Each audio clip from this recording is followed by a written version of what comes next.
Hello friends, मैं Rahul Singh. Welcome back to my channel. चलिए आज हम करेंगे बेसिक अकाउंटिंग की थर्ड क्लास। हमने पिछली दो वीडियोस में कुछ बेसिक टर्म्स पढ़ी थी, अब आज उसी को कंटिन्यू करते हैं, देखते हैं बाकी और टर्म्स क्या क्या होती हैं। तो आज हम जो पहले पढ़ने जा रहे हैं वो सबसे पहले जो आपकी टर्म है उसका नाम है एक्सपेंडिचर। तो जी एक्सपेंडिचर क्या होता है? देखिए, आप अपनी बिजनेस के अंदर कुछ खर्चे करते हो पैसे कमाने के लिए, और आप कुछ खर्चे करते हो असेट्स परचेज करने के लिए। बेसिकली आपकी फर्म में दो टाइप की असेट्स होती हैं।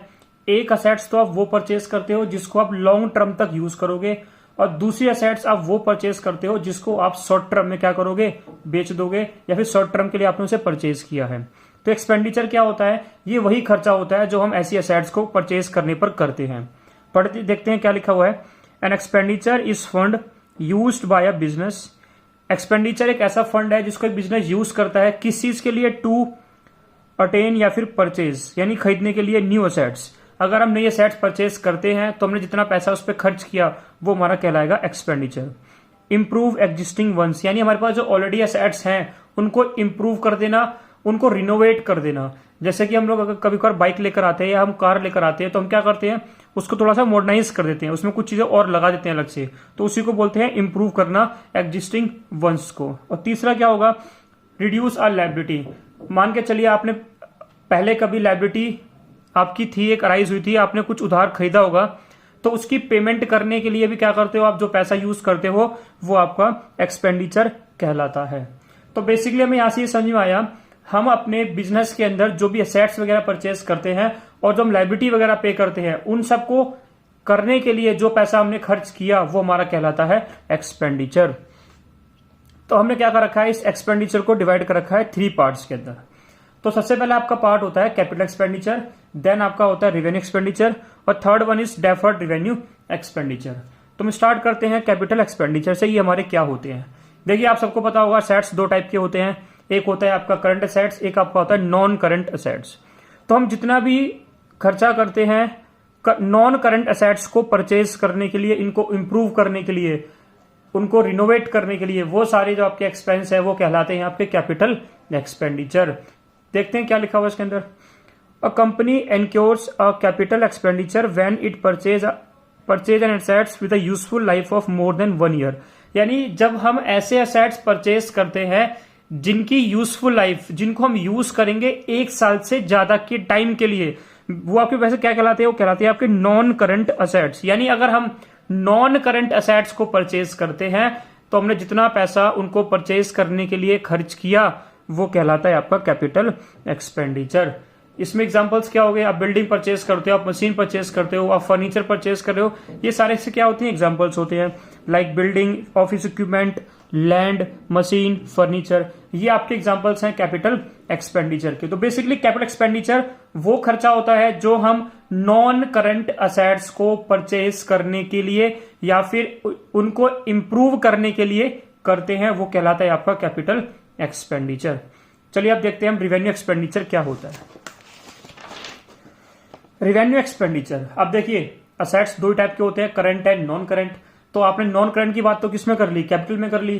तो अब ऑब्वियस सी बात है कि आपका रिवेन्यू में क्या आ जाएगा? आपका रिवेन्यू में आपका आ जाएगा करंट असेट्स।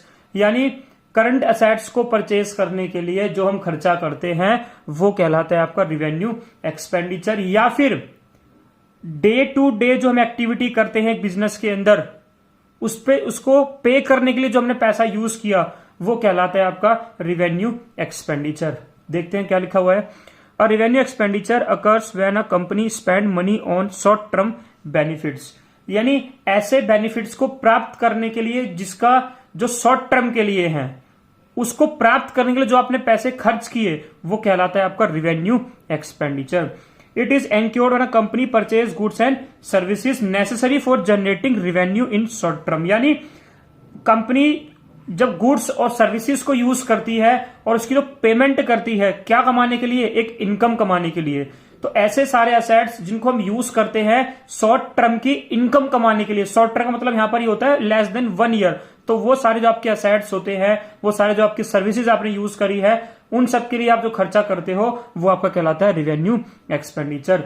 जैसे कि मैंने गुड्स परचेज किए, गुड्स किसके लिए होती है? गुड्स आर फॉर रीसेल, जिनको हम क्या करते हैं, बेच देते हैं प्रॉफिट अर्न करने के लिए, तो वो आपका कहलाएगा रेवेन्यू एक्सपेंडिचर। आपकी कंपनी में इंप्लॉइज काम करते होंगे, आप उनको सैलरी पे करते हो, आपकी कंपनी में वर्कर्स काम करते हैं, आप उनको वेजेस पे करते हो, तो जो भी आप पेमेंट करते हो अपने वर्कर्स को, वो भी आपकी क्या कहलाती है, रेवेन्यू एक्सपेंडिचर का ही पार्ट है, उसी का एग्जाम्पल है एक। तो payment of salary and wages example all इसलिए है कि हमने बोरो कर रखा था, हमने उधार ले रखा था, तो उधार पे हम क्या करेंगे, ब्याज पे करेंगे, इंटरेस्ट पे करेंगे। Interest is also a revenue expenditure. And rent of a building, हमारा जो ऑफिस है वो बिल्डिंग के अंदर है, हम उसका रेंट पे कर रहे हैं, तो ये भी आपकी क्या है, डे टू डे एक्टिविटी है जिसको आपको करना होता है। तो इनको करने के लिए जो आपने खर्चा किया, it is called revenue expenditure. तो हमारे दो हो चुके हैं, capital and revenue. Last one is deferred revenue expenditure. अब डेफर्ड रेवेन्यू एक्सपेंडिचर क्या होते हैं, देखिए हम जो असेट्स परचेज करते हैं हमें उनका बेनिफिट लंबे टाइम तक मिलता है। जैसे कि अगर मैंने एक बाइक परचेज की तो इन्वेस्टमेंट तो सिर्फ मैं एक बार करता हूं, बट मुझे उसका बेनिफिट लंबे टाइम तक मिलता है। अगर मैंने कोई बिल्डिंग परचेज की है तो मैंने इन्वेस्टमेंट तो सिर्फ एक ही बार की है, लेकिन मुझे जो उसका बेनिफिट है वो मुझे लंबे टाइम तक मिलेगा।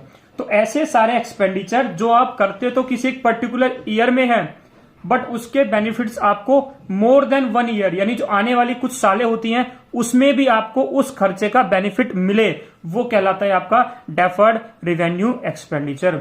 देखते हैं क्या लिखा हुआ है। Deferred revenue expenditure is an expenditure which is incurred in the present accounting year, यानी ऐसे खर्चे जो आपने करे तो करंट ईयर में है, जो आपकी ईयर चल रही है, but its benefit are incurred in the following और फ्यूचर अकाउंटिंग ईयर, बट इनका जो बेनिफिट है वो आपको मिलेगा आने वाले सालों में।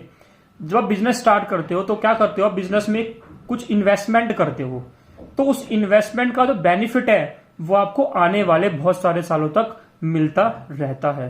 तो यानी इसको बोलते हैं स्टार्टअप कॉस्ट, यानी बिजनेस को स्टार्ट करने की जो कॉस्ट होती है, आपने जितना पैसा खर्च किया उसका बेनिफिट आपको आने वाले कुछ सालों में मिलता है।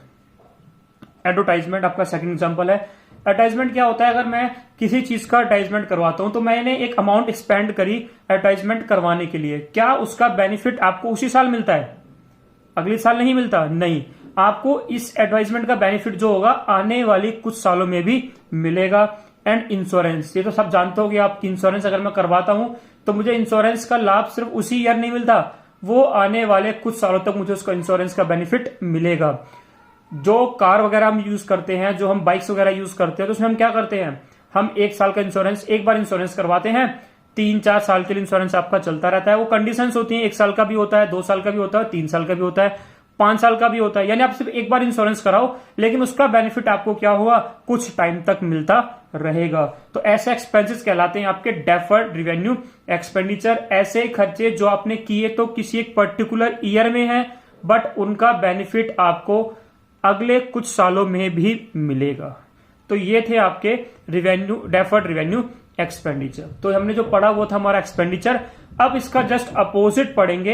हमने पढ़ तो लिया एक्सपेंडिचर क्या होता है, अब इसका अपोजिट हमारा होता है रिसीव्ड। हम खर्चा अगर करते हैं तो हमें पैसा प्राप्त भी तो होता होगा, तो पैसा प्राप्त होना रिसीव्ड कहलाता है। हम पैसे कैसे कैसे प्राप्त करते हैं, हमारे पास कौन कौन से सोर्स होते हैं पैसे कमाने के, अब हम उसके बारे में यहां पर बात कर। चलिए जी, टर्म है आपकी, उसे बोलते हैं रिसीप्ट, इसे बोलते हैं हम रिसीप्ट। तो रिसीप्ट क्या होती है, रिसीप्ट सिंपल है प्राप्तियां, रिसीप्ट को बोल सकते हैं हम प्राप्तियां हिंदी के अंदर, यानी जो हमें पैसा प्राप्त हो रहा है इट इज रिसीप्ट।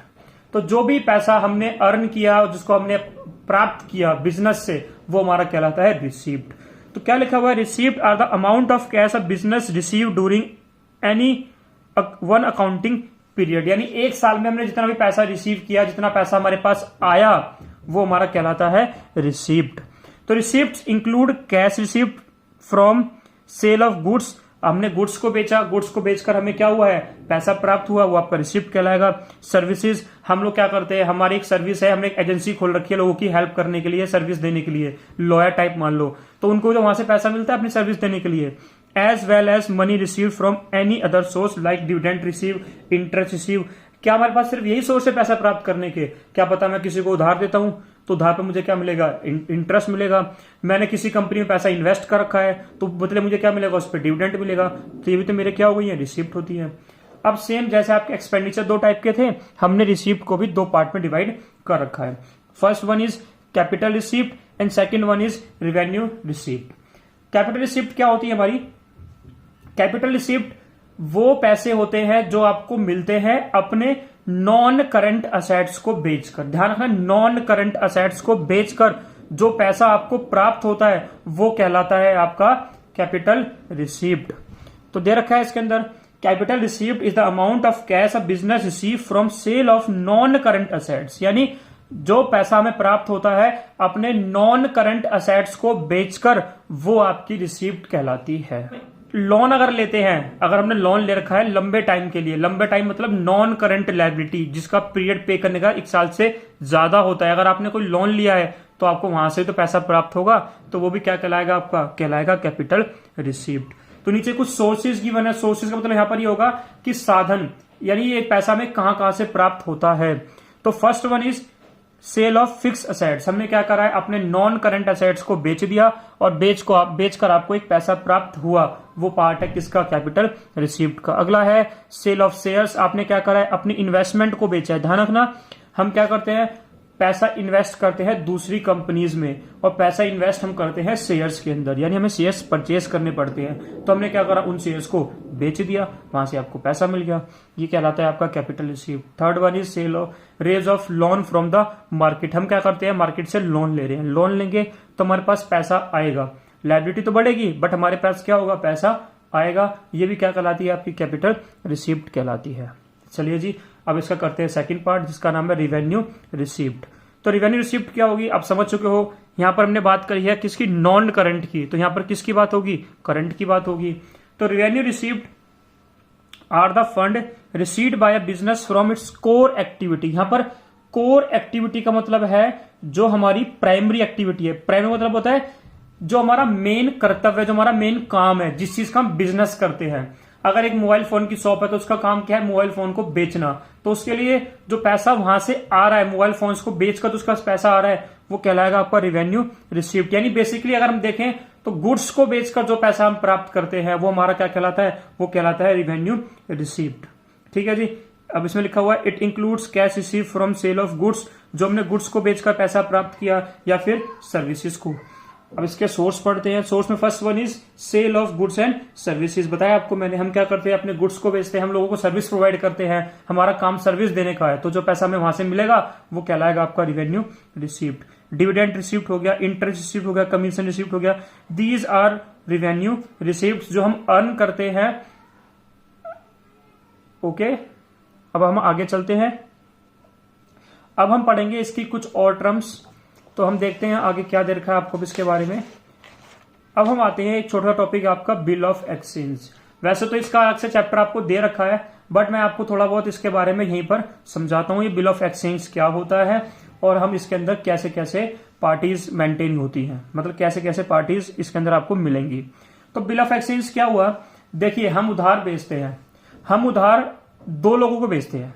एक ऐसे पर्सन होते हैं जिनको हम जानते हैं, जिन पर हम ट्रस्ट कर सकते हैं, हाँ जी ये हमारा पैसा लेकर नहीं जाएगा। और हम कभी कभार ऐसे लोगों को भी गुड्स बेचते हैं जिनको हम नहीं जानते, लेकिन आपको अगर अपना बिजनेस ग्रो करना है, अगर आपको क्या करना है, मार्केट में ज्यादा प्रॉफिट अर्न करना है, तो आपको सेल तो करनी पड़ेगी। तो आप फिर ऐसे लोगों को भी सेल करोगे जिनको आप नहीं जानते। तो जो अननोन पर्सन होते हैं उन पे आप ट्रस्ट नहीं कर सकते, क्या पता पैसा आपका वो दे, क्या पता ना दे। तो हम क्या करते हैं, उनसे एक बिल पर साइन करा लेते हैं। ठीक है जी। तो जो वो आपका बिल होता है उसी को बोलते हैं हम बिल ऑफ एक्सचेंज। ठीक है, तो पढ़ेंगे इसके बारे में। समझिए मैं क्या बताना चाह रहा हूं आपको। ये बिजनेस है, इसने एक को गुड्स सोल्ड किया, ये पर्सन अननोन है, हम इसको नहीं जानते, हम इस पर ट्रस्ट नहीं कर सकते। तो हम क्या करेंगे, हम इस पर्सन से एक रिटर्न डॉक्यूमेंट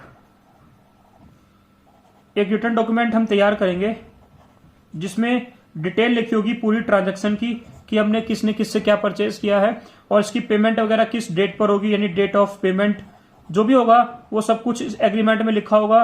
एंड ए क्या करेगा, इस एग्रीमेंट पर कर देगा साइन। साइन मतलब होता है एक्सेप्ट कर लेगा। ठीक है जी। तो जैसे इस रिटर्न डॉक्यूमेंट पर क्या हो जाते हैं, हमारे साइन हो गए, या फिर उसने क्या करा, ए ने इसको एक्सेप्ट कर लिया, ये आपका बन जाता है बिल ऑफ एक्सचेंज। इसे बोलते हैं बिल ऑफ एक्सचेंज। अब क्या होगा, ये बिल बन चुका, ये बिल बनने के बाद ये बिल किसके पास जाएगा, ये बिल जाएगा बिजनेस के पास। तो इसके लिए जो बिल है ये हो जाएगा बिल रिसीवेबल, यानी इसको इसका पैसा प्राप्त होगा और इसको इस बिल का पैसा देना पड़ेगा, तो इसके लिए बन जाता है ये बिल पेबल। ठीक है जी, थोड़ा और आप इसके अंदर देखते हैं क्या क्या आपको लिखा हुआ है, क्या क्या यहाँ पर आपको मैंने लिखवा रखा है, देखते हैं पढ़कर। तो क्या लिखा है इसके अंदर, a bill of exchange is a written order binding one party to pay a fix sum of money to the another party on demand at some point of time in future. यानी एक return order होता है, return document है, binding बांधता है one party को दूसरी party के ऊपर कि भाई आपको एक fix sum of money to another party, आपको पे करना है एक फिक्स अमाउंट किसी दूसरी पार्टी को on demand at some point of time in future. यानी उस पर एक डेट होती है, आपको उस डेट पर क्या करनी है, वो पैसे आपको पे करने हैं, किसको, जिससे आपने उधार लिए हुए थे। अब पार्टीज की बात करते हैं। ध्यान रखना ये रिटर्न डॉक्यूमेंट है, इसमें और डेटर में ज्यादा डिफरेंस नहीं है, सिर्फ एक ही डिफरेंस है कि डेटर से हम कोई रिटर्न डॉक्यूमेंट साइन नहीं कराते हैं, बट बिल ऑफ एक्सचेंज क्या होता है, आपका एक रिटर्न ऑर्डर होता है, रिटर्न डॉक्यूमेंट होता है। अब पार्टीज की बात करते हैं। देखिए पार्टीज कौन होती है, देखिए एक तो खरीदने वाला हुआ जिसने उधार लिया है, और एक कौन है, जो उधार दे रहा है। तो दो पार्टी तो आपको समझ में आ गई कि एक देने वाला और एक लेने वाला। तो हमने पढ़ते हैं फर्स्ट टर्म। फर्स्ट टर्म कहलाती है आपकी dryer. Dryer is the person who gives money on credit, यानी एक ऐसा इंसान जो उधार दे उसे बोलते हैं हम ड्रॉयर। तो क्या लिखा हुआ है, the party who provide credit, यानी वो पार्टी जो उधार दे रही है वो कहलाती है आपकी dryer. The dryer is the maker of the bill of exchange, यानी जो बिल है उसे कौन बनाता है, उसे बनाता है ड्रॉयर। बिल बनाएगा, उस बिल को कौन एक्सेप्ट करेगा, एक्सेप्ट करता है जो सामने वाली पार्टी होती है, यानी जिसने उधार लिया है। तब बात करते हैं ड्रॉय की।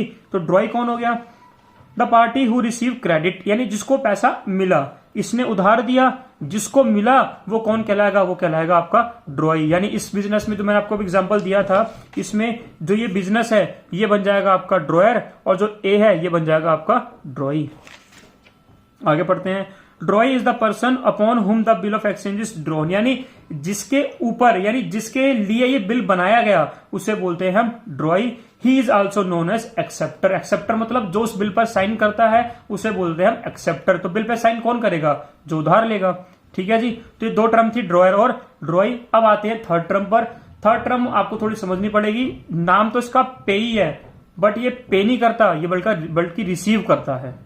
तो क्या लिखा है, the payee is the person to whom payment has to be made, यानी एक ऐसा व्यक्ति जिसको पेमेंट की जाएगी, यानी जो उस बिल का पैसा रिसीव करेगा वो कहलाता है आपका पेई। द पेई may be the dryer himself और अ थर्ड पार्टी। अब इसमें जो लाइन लिखी है इसका मतलब ये है, जिसने उधार दिया वो पेई हो सकता है, उसके अलावा भी कोई और ड्रॉई हो सकता है। आपको मैं समझाता हूं छोटा सा तरीका। आपने एक ब्लैंक चेक साइन किया, आपने क्या करा, ब्लैंक चेक साइन करके किसी को दे दिया। अब वो पर्सन क्या करता है, उसी बिल को किसी और को दे देता है, लेकिन वो चेक ब्लैंक है। लास्ट में क्या हुआ, उस चेक पर एक बंदे ने क्या करा, अपना अकाउंट नंबर लिखा, अपनी डिटेल लिखी और उसको क्या करा, एनकैश करवा लिया, उसको बैंक से क्लियर करवा लिया। यानी मैंने चेक तो किसी और के नाम पे दिया था, बट उसने क्या करा, उसी चेक को किसी और को क्या कर दिया, ट्रांसफर कर दिया। उसने क्या करा, उस चेक पर अपनी डिटेल लिखी और बैंक में गया और उस चेक को कैश में कन्वर्ट करवा लिया। तो इस केस में जिसको मैंने चेक दिया वो ड्रॉयर नहीं बना, बल्कि जिसके पास एट लास्ट वो चेक था, जिसने उसको बैंक से एनकैश करवाया, जिसने उस बैंक से क्लियर करवाया, वो आपका कहलाया पेई। तो पेई जिसने उधार दिया वो, या फिर कोई तीसरी पार्टी भी हो सकती है। ठीक है जी।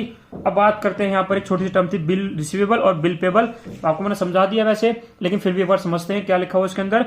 It is an evidence that specify the amount of bill to be received from the customer, यानी एक एविडेंस है जो ये स्पेसिफाई करता है, जो ये निर्धारित करता है कि आपको एक अमाउंट पे करनी है, अमाउंट रिसीव होनी है, किससे, अपने कस्टमर से।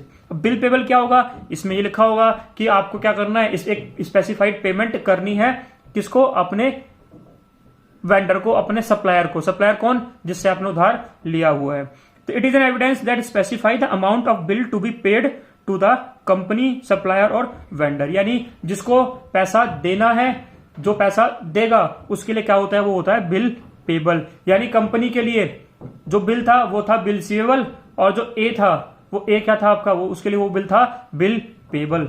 तो इसमें आपको पैसा मिलेगा तो ये आपका क्या कहलाएगा, असेट्स। और यहां पर आपको पैसा देना पड़ेगा, तो क्या कहलाएगी आपकी लायबिलिटी। ठीक है जी, चलो जी आगे चलते हैं। अब आई होप आपको सब कुछ समझ में आ रहा होगा। फिर भी कोई डाउट होती है तो आप मुझे डिस्क्रिप्शन बॉक्स में बता सकते हैं।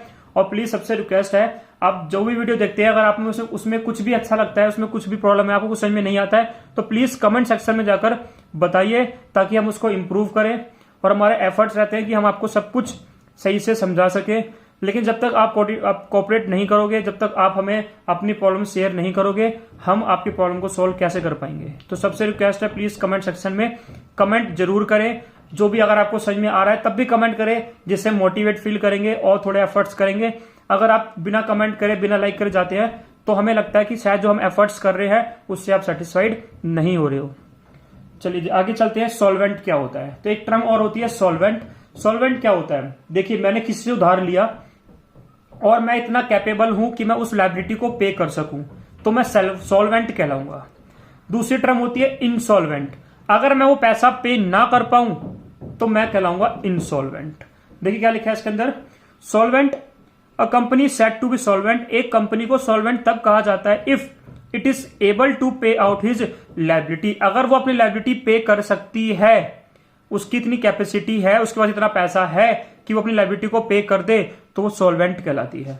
ठीक है जी, अब बात करते हैं इंसॉल्वेंट क्या होता है। सेम इसका अपोजिट कर दो। अगर कोई कंपनी लायबिलिटी पे ना कर पाए तो उसे इंसॉल्वेंट बोलते हैं। A company said to be insolvent if it is not able to pay out his liabilities by selling its all assets. सारे असेट्स बेचने के बावजूद भी वो अपनी लायबिलिटी पे नहीं कर पाई, उसे बोलते हैं इंसॉल्वेंट। अब न्यूज में देखते रहते होंगे, अब तो बहुत सारे बैंक दिवालिया, जिसको बोलते हैं दिवालिया हो जाना, यानी कंगाल हो गया, मेरे पास पैसा नहीं है अपनी लायबिलिटी पे करने के लिए, वो टर्म कहलाती है आपकी इंसॉल्वेंट। ठीक है जी, चलिए आगे चलते हैं। डेप्रीसिएशन क्या होता है? ये सबको पता है डेप्रीसिएशन क्या होता है। ठीक है जी, डेप्रीसिएशन क्या होता है? जब भी हम कोई नई चीज परचेज करते हैं तो उसकी कॉस्ट हमारे लिए ज्यादा होती है। कॉस्ट मतलब उसकी जो मनी वैल्यू है वो ज्यादा होती है। जैसे जैसे उसको हम यूज करते रहते हैं या हमारा टाइम निकलता रहता है, जो उसकी वैल्यू है, जो उसकी मनी वैल्यू है, वो कम होती रहती है। तो उसी को बोलते हैं डेप्रीसिएशन। तो depreciation is the reduction in the monetary value of an assets. यानी जो उसकी मनी वैल्यू है, जो उसकी मनी में वैल्यू है, जो उसकी रुपीज में वैल्यू है, उसमें कमी आना जो होता है, उसे बोलते हैं हम डेप्रीसिएशन। आपके घर में जितने भी असेट्स हैं उन सब पर ऑलमोस्ट डेप्रीसिएशन लग रहा है, और आपको ये बात पता थी, बट आप उस ये टर्म जानते नहीं थे कि इसे बोलते क्या है। तो ये कहलाता है आपका डेप्रीसिएशन। घर में आपके एसी होगा, कूलर होगा, फ्रिज होगा, मशीन होगी, मोबाइल फोन आप यूज करते हो, इन सब पे क्या लगता है? डेप्रीसिएशन लगता है। ठीक है जी, अब इसके कारण क्या होते हैं, इसके कॉजेस क्या है, डेप्रीसिएशन क्यों लगता है? Wear and tear. कोई भी चीज है टूट गई या फट गई तो उस पर क्या लग जाएगा? उसकी कीमत कम हो जाएगी, उसकी वैल्यू कम हो जाएगी। टाइम बीतने के साथ भी डेप्रीसिएशन लगता है। ठीक है, इसका एक प्रॉपर चैप्टर है, हम उसमें ज्यादा डिस्कस करेंगे कैसे डेप लगाते हैं, इसके मेथड्स क्या क्या होते हैं, ये आपको एक प्रॉपर चैप्टर मिलेगा आगे चलकर। अब आगे पढ़ते हैं। कैपिटल क्या हो? कैपिटल जो होती है, हाँ जी, कैपिटल जो होती है वो कब बढ़ेगी और कब घटेगी, इसका ध्यान रखना। It is an important topic, ये आपका आगे चल के भी बहुत काम आएगा। जो आपकी कैपिटल है, जो आपने पैसा इन्वेस्ट किया है बिजनेस में, उसकी वैल्यू कब बढ़ती है और कब कम हो जाती है। तो अगर मैं प्रॉफिट कमाऊंगा, मैंने 1 लाख रुपए खर्च किए थे किसी चीज को खरीदने के लिए, उसको मैंने 1,50,000 में बेच दिया, तो जो मैंने 1 लाख रुपए लगाए थे उसकी वैल्यू अब 1,50,000, यानी जब मैंने सामान बेचा तो मुझे 1,50,000 मिला, तो मुझे 50,000 का प्रॉफिट हुआ, जिससे मेरी कैपिटल क्या हो गई? बढ़ गई। जिससे जो पैसा मेरे पास था वो बढ़ गया, कितने से? 50,000 से। तो वो होता है आपका प्रॉफिट। अगर आप प्रॉफिट कमाओगे बिजनेस में तो कैपिटल क्या होगी? आपकी बढ़ जाएगी। इसका जस्ट अपोजिट कर दो, आपको लॉस हो गया। लॉस होने से क्या होगा? जो आपके पास पैसा है उसकी वो क्या हो जाएगा? आपके पास से कम हो जाएगा। तो लॉस होने से हमारी कैपिटल क्या होती है? डिक्रीज हो जाती है। अगर आप पैसा कमा रहे हो, अगर आप पैसा कमाओगे तो आपका पैसा बढ़ेगा, अगर आप पैसा खर्च करोगे तो पैसा आपका क्या होगा? कम होगा। सेम कैपिटल भी बढ़ती है इनकम कमाने से और घट जाती है एक्सपेंस करने से। ठीक है, आप अपने बिजनेस में और पूंजी लगा दो। जैसे कि मान के चलो आपने जब बिजनेस स्टार्ट किया था तो आपने उसमें 5 लाख रुपए लगा रखे थे, आपने क्या करा? कुछ टाइम के बाद, 2 साल 3 साल के बाद आपने क्या करा? उसमें कुछ पैसे और लगा दिए, तो आपकी कैपिटल क्या होगी? बढ़ जाएगी, जिसे बोलते हैं एडिशनल कैपिटल और फ्रेश कैपिटल, यानी बिल्कुल नई कैपिटल। ठीक है जी। इसका जस्ट अपोजिट जिसे बोलते हैं हम ड्रॉइंग। ड्रॉइंग क्या होता है? अगर हम अपने बिजनेस में से पैसा विड्रॉ कर लें, विड्रॉ यानी पैसा निकाल लें खुद के लिए, बिजनेस के लिए नहीं, हमने क्या करा, बिजनेस में से कैश निकाला और पर्सनल कोई चीज लेकर आगे जिसको हम खुद यूज करेंगे, तो जो आपका बिजनेस था उसमें से जो आपका कैपिटल थी वो क्या हो जाएगी, कम हो जाएगी। ठीक है जी। तो आज हमने अब मैंने तीनों वीडियोस के अंदर आपकी बेसिक टर्म्स ऑलमोस्ट कंप्लीट करवा दी है। ठीक है जी। अगर कोई भी आपको फिर भी कोई दिक्कत आती है तो प्लीज कमेंट सेक्शन में कोई भी टॉपिक, कोई भी टर्म आपको समझ में ना आई हो वो आप मुझे बता सकते हैं। वो मैं आपको नेक्स्ट वीडियो में या फिर मैं कमेंट सेक्शन में आपको समझाने की कोशिश करूंगा। प्लीज वीडियो को देखना जरूर, अपने दोस्तों से शेयर करो और जितना हो सके लाइक करना और कमेंट करना ताकि हम आपकी प्रॉब्लम को समझ सके। ठीक है जी। आई होप आपको वीडियो अच्छी लग रही है, आपको सब कुछ समझ में आ रहा है जो मैं करा रहा हूं आपको। उम्मीद है आपका प्यार हमें ऐसे ही मिलता रहेगा। प्लीज नोटिफिकेशन बेल दबाना ना भूले ताकि आपको हमारी नेक्स्ट वीडियो जब भी आएगी वो मिल जाए। Thank you so much. Bye bye, take care.